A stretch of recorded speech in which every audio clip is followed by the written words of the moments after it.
ಧನುರ್ವಿದ್ಯೆ ಸ್ಪರ್ಧೆಯಲ್ಲಿ ಆ ಅರ್ಜುನನನ್ನು ಗೆಲ್ಲಬಲ್ಲ ಚಾಕಚಕ್ಯತೆ ನನಗಿದೆ. ಅರ್ಜುನನನ್ನೇ ಎದುರಿಸಬಲ್ಲಯ್ಯ? ಕ್ಷತ್ರಿಯ ವೀರರೆದುರು ಸಾಹಸ ತೋರಿದ ನಿನ್ನ ಹೆಸರೇನು? ಕರ್ಣ.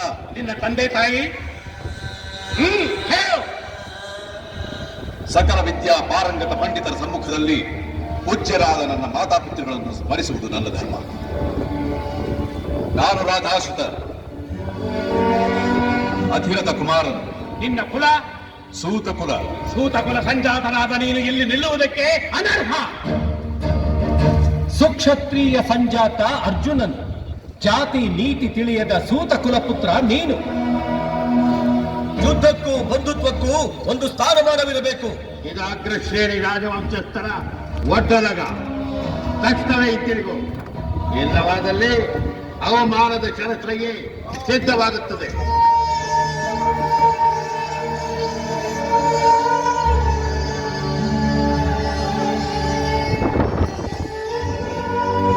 ವೀರ,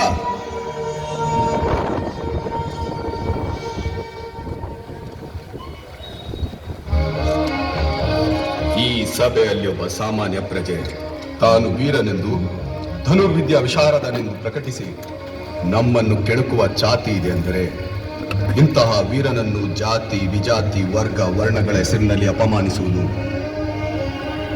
ನಮ್ಮ ವಂಶದ ಕೀರ್ತಿಗೆ ಅಪಕೀರ್ತಿ ಎಂದೇ ನನ್ನ ಭಾವನೆ. ಇಂತಹ ವೀರನ ಮಾತನ್ನು ಆಲಿಸದೆ ಕಡೆಗಣಿಸುವುದು ಸಮಂಜಸವಲ್ಲ. ಗುರುತ್ತಮರೇ, ಈತನ್ಯಾರೋ ನನಗೆ ಗೊತ್ತಿಲ್ಲ.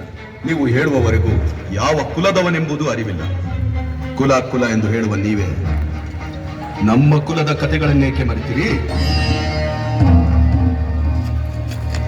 ಆಚಾರ್ಯರೇ, ನಮ್ಮ ವಂಶದ ಮೂಲ ಪುರುಷ ಯಾರು? ವಸಿಷ್ಠರು. ಅವರ ತಾಯಿ ದೇವವೇಶ್ಯಾದ ಊರ್ವಶಿ. ವೇಶ್ಯಪುತ್ರರಾದ ವಸಿಷ್ಠರು ಮದುವೆಯಾದದ್ದು ಯಾರನ್ನ? ಪಂಚಮ ಜಾತಿ ಕನ್ಯೆಯಾದ ಅರುಂಧತಿಯನ್ನು. ಆದರೂ ನಮ್ಮದು ಉತ್ತಮವಾದ ಉದಾತ್ತವಾದ ಉನ್ನತವಾದ ಕುಲ.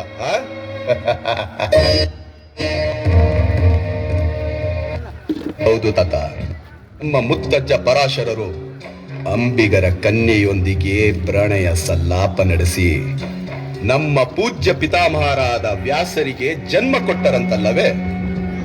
ಆ ವ್ಯಾಸದೇವರು ನಮ್ಮ ಅಂತಃಪುರದ ದಾಸಿಯೊಂದಿಗೆ ಸರಸ ಸಲ್ಲಾಪ ನಡೆಸಿ ಶ್ರೀ ಶ್ರೀ ಶ್ರೀ ವಿದುರ ಮಹಾಶಯರನ್ನು ಹೆತ್ತರಂತಲ್ಲವೇ? ಸುಯೋಧನ,